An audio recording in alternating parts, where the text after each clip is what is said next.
सुबह सुबह मतभेद की स्थिति घर में उत्पन्न हो गई।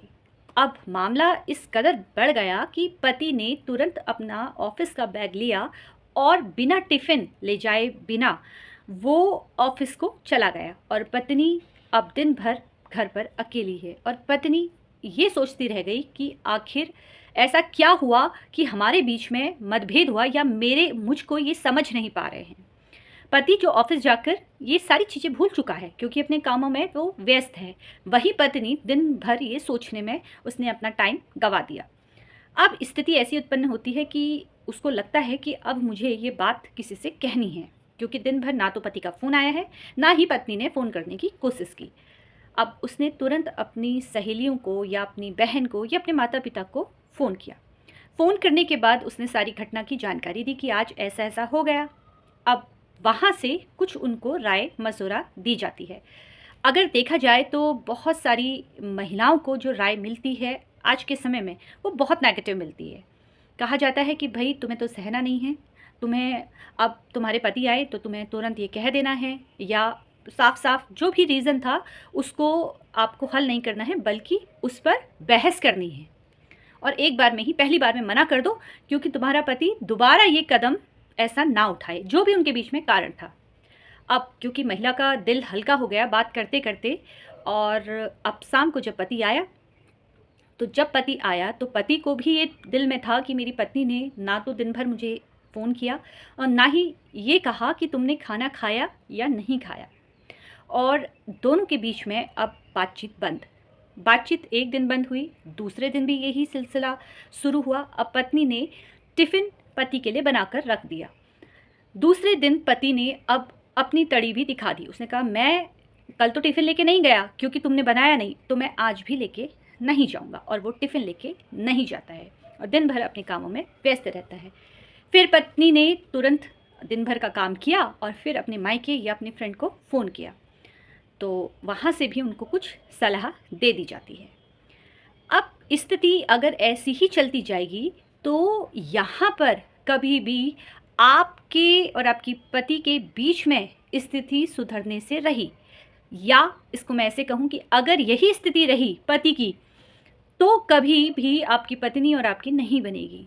वो पल आप सोचिए जब आपकी पत्नी छोटी छोटी बातों में गुस्सा हो जाती थी और आप उन्हें तुरंत मना लेते थे। पत्नी वही उम्मीद करके आपके समक्ष खड़ी है, तो वहाँ पर आपको ज़रूरत है उसे मनाने की, क्योंकि दिन भर वो भी अकेली है, अपनी बात किसी से नहीं कह पा रही है, आप काम में जा रहे हैं और आप वहाँ पर सारी बातें भूल जाते हैं, लेकिन पत्नी के दिमाग में अभी वही चल रहा है। ठीक पत्नी को भी पहल करनी चाहिए, उसको भी समझना चाहिए कि पति बाहर है, बाहर उसके ऑफिस में ज़्यादा काम हो सकता है, किस तरह से वो बाहर वालों से फ़ाइट करके घर पे आ रहा है, और वहाँ पर दोनों को सुलह करने की सोचनी चाहिए। ये बिल्कुल भी ना सोचिए कि पहल पति के द्वारा की जाए या पत्नी के द्वारा की जाए। अगर आप बैलेंस बनाकर चलते हैं तो रिश्ते खराब नहीं होंगे, रिश्ते बहुत आसानी से बचाए जा सकते हैं, बस समझदारी की ज़रूरत होनी चाहिए।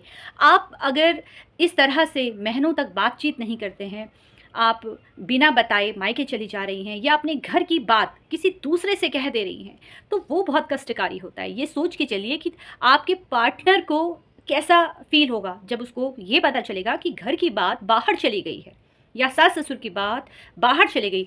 मान लेते हैं सास ससुर बुरे हैं, पति भी कहता है कि हाँ मेरे माता पिता बुरे हैं, लेकिन ऐसा तो नहीं कर सकता एक बेटा कि अपने माता पिता को छोड़ दे, वो उसके संस्कार नहीं है। हो सकता है माता पिता गलत हों, मैं मानती हूँ कि वो दहेज की मांग कर रहे हैं, आपको दिक्कत दे रहे हैं, परेशान कर रहे हैं, लेकिन एक अगर ये सोच के चलिए कि जो माता पिता आपके पति के जीवन में हैं वो काफ़ी लंबे समय से उनके साथ रह रहे हैं, अभी आपको सिर्फ 1 साल हुआ है, 1 महीना हुआ है या 2 साल हुआ है, वो व्यक्ति अपने माता पिता को जानता है कि हाँ माता पिता गलत हैं, लेकिन वो हिम्मत नहीं रख पा रहा है अपने माता पिता से कुछ कहने की। लेकिन एक समय आएगा जब वो आपका साथ देगा, लेकिन आप उससे पहले ही ऐसी स्थितियां उत्पन्न करने लगती हैं कि आपका पति भी आपके खिलाफ हो जाता है और फिर मामला न्यायालय तक पहुंच जाता है। फिर एक समय के बाद आपको ऐसा लगेगा कि हाँ मेरे द्वारा गलती की गई है। हाँ, अगर महिला कमाती है, महिला के पास सोर्स ऑफ इनकम है, महिला को लगता है कि हाँ मैं अपना भरण पोषण कर सकती हूँ, मुझे ऐसे व्यक्ति के साथ नहीं रहना है, तो वहाँ पर आप आपको मुझे लगता है कि अगर पार्टनर के साथ आप नहीं रह पा रही हैं तो फिर उस स्थिति में वो आपका डिसीजन होगा कि आपको रहना है या नहीं रहना है। लेकिन जो महिलाएँ जिनके पास सोर्स ऑफ इनकम नहीं है, जिनके माता-पिता गरीब हैं, बुज़ुर्ग हैं, जो अपनी बेटी को घर पे नहीं रख पा रहे हैं, तो वो महिलाएँ ख़ास तौर पर ऐसा कदम ना उठाएँ, किसी के बहकावे में आकर कोई गलत फ़ैसला ना लें। इस तरह के वीडियो भी मुझे बनाने पड़ते हैं क्योंकि बहुत सारे कमेंट इस तरह से मेरे पास मैं आजकल देख रही हूँ कि आ रहे हैं, और मुझे लगा कि हो सकता है कि ये छोटी-सी पहल से आप लोगों के जीवन में, आपके विचारों को मैं परिवर्तन कर सकूँ। तो इस वजह से मैं ये वीडियो बना रही हूँ। अगर पसंद आए तो लाइक कीजिएगा, कमेंट कीजिएगा, और आपको जो भी कानूनी जानकारी लेनी है उस पर मुझे कमेंट कर सकते हैं, और जब समय होगा उस पर मैं वीडियो बनाकर बिल्कुल अपलोड करूँगी।